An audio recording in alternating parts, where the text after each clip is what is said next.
So po mga kalinga, welcome back to my YouTube channel, Indiano, Bicolano. Ayan po, nasakay na tayo sa airplane, go to Philippines. Gusto na tayo dyan, kumagalingat po. Ayan, na tayo, tapos malapit na po. Dating na tayo sa Manila. Ayan, Manila, Bangkok to Manila po mga kalingap. Lapit na, ilan minutes na lang po mga kalingap, nababa na tayo sa airplane para makita naman po ulit sa Philippines. Yun, kasi yun po mga kalingap na yan po mga kalingap, dito na po kami. Ayun po mga kalingap, baba na po kami dito Manila na po po. Ngayon po mga kalingap, baba pa lang, sa labas po tayo po mga kalingap. Magkuha pa tayong package, tapos daan po tayo sa immigration po mga kalingap. Let's go! Dito tayo sa foreigner passport. Kalingap, pila muna para pamagal tayo. Yan. Ay nako, grabe po mga kalingap. Nandito na po tayo na yon. Nasa pagod, mabiyahe pa ulit pupuntahan Dait by bus. Ay nako, mga problema do pa mga kalingap. Pero salamat talaga kay Lord po mga kalingap, wala na tayo. Pero mga kanina naharang din naman yung immigration kasi may issue naman po tayo nung nakaraan na pagbalik ko. Tapos na tinatawanan lang sila na sa issue ko na bakit daw ganito, sabi ko. Pero pakita ko naman yung lahat po mga kalingap, yung death certificate ni Papa. Tapos nahingi sila na marriage certificate namin. Buti na padala naman si Pia na Xerox lang nabibigay ko doon. Tapos yun, pakita ko na sa kanila po mga kalingap. Antok na antok ako na yun. Gusto ko naman tulog. Mabiyahe pa kasi oras na po na yun, na alas 4 na po mga kalingap, alas 7 gabi, mabiyahe na naman po tayo puntahan Dait po mga kalingap. Tapos tawag pa ako kay Kalingap Rab kung ano naman gusto, kung saan ako nababa, para siya na lang po decision, si Kalingap Rab, bilang respeto natin sa kanya. Kasi syempre dami po din nangyari sa loob na yung 3 buwan. Simula naman napatay na papa ko, tapos mababalik ako dito, na hold naman ako. Salamat kay Kalingap Rab na ang bigyan agad na pagbabalik ko doon po mga kalingap. Gusto ko naman talaga pag salamat ko sa kanya sa personal, para harap ko, para bilang respeto lang po talaga mga kalingap. Kasi tagal na po yung 3 buwan na. Simula na yun na pitsa 14. Yun po yung naalis ko dito 14. 15 ako ng biyahe, 14 din ako naalis sa bahay. Tapos ayun, ganun din, 15 ako nadating sa bahay. Sobra talaga tagal, 3 buwan na. Pero bilis din po mga kalingap. Araw na yun na patay ni Papa, malungkot din kasi 3 months na siya, nawawala na po sa buhay namin. Nawala na siya, iwan siya na sa na alaala. Dami po talaga po mga kalingap na hindi ko din nang kalimutan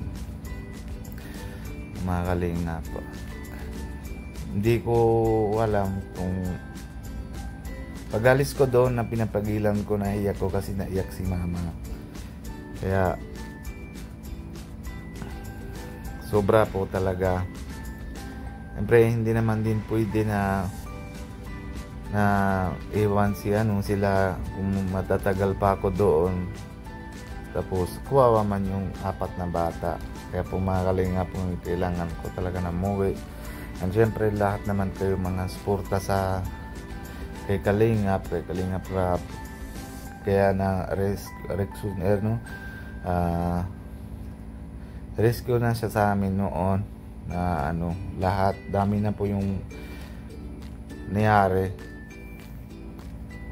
lahat ng bagay. Kay Kuya Alvin, salamat din ako sa kanya, dahil kung wala siya, hindi ko din naman talaga kita si bangkay ni Papa, mga kalingap. Yun, Kaya salamat, mamaya po mabiyahe naman, ma-video man din tayo kung ano naman kaya natin. Kaso lang sobra talagang pagod po mga kalingap. Yun nabagsak talaga yung katawan ko.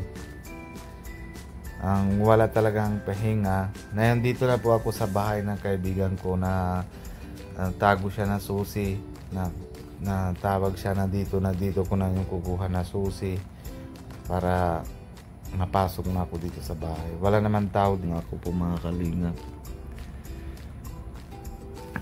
Ayan yung bahay niya po mga kalingap. Kaya salamat din ako talaga kay Baljit na pangalan niya po, Baljit. Kaya salamat din ako sa kanya na next vlog po may pinapaalam din ako sa inyo. Pero sana po natindihan nyo na din yun na decision ko, kasi ayoko na din na lahat ng bagay na binabagsak ko kay Kalingap Rab. Tapos medyo mahina naman na yung nakikita sa YouTube, kaya kailangan ko po para hindi naman po ako ng bayad sa malala, mga pas maabot sa malaki. Kasi kanina pinapalawanag din sa akin, sabi nila ngayon po na Friday na yon, kaso hapon na po, alas 4 na. Hindi ko din na kaya asikaso, kaso lang wala din si Pia na hindi din kami naabutan sa kanila. Kaya bukas Sabado tsaka Linggo po mga kalingap, sarado po yon. Kaya Lunes po yung open.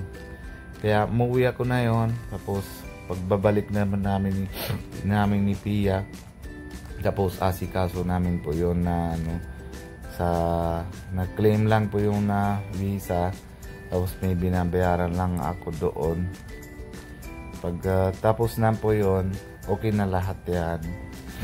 Tuloy-tuloy na po yung wala pong nangyari sa mga visa ko, yung overstay na lahat po mga kalingap.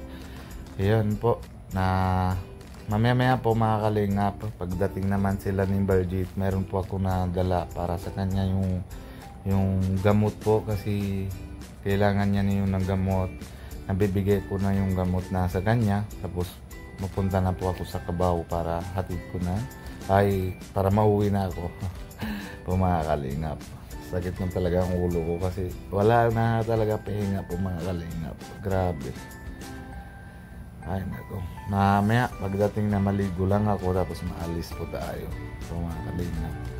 Na-excited din si Pia na kung saan daw, kasi si Pia kasi ayoko naman na si Pia lang na may alam, pero bata hindi nila alam po mga kalingap. Pero itong vlog ko ito, ina-upload ko pag nadun na po ako, kasi para surprise ko yung mga bata po mga kalingap. Ayun, hintay na muna ako na kay Kuya Baljit, tapos mamaya pawalis ako. Vlog ako mamaya pag nabiyahe na ulit. Continue natin yung vlog natin ito po mga kalingap, para kahit paano mayroon po ako na-upload. Tapos pagdating ako sa Pambuhan, tingnan na natin. Pero sa lagay ko na doon ako muna kay Kalingap Rab, siya na muna po hatid sa akin. Tawag yan, pagtapos na siya na-upload, tsaka po ako na-upload lahat na po mga kalingap, para nakita nyo po yung kasi syempre kung wala si Kalingap Rab, wala naman kami ng ganyan ang buhay namin, wala kami narasan. Hindi din ako kita kahit bangkay na abutan ko kay Papa, hindi ko rin na yun na hawakan.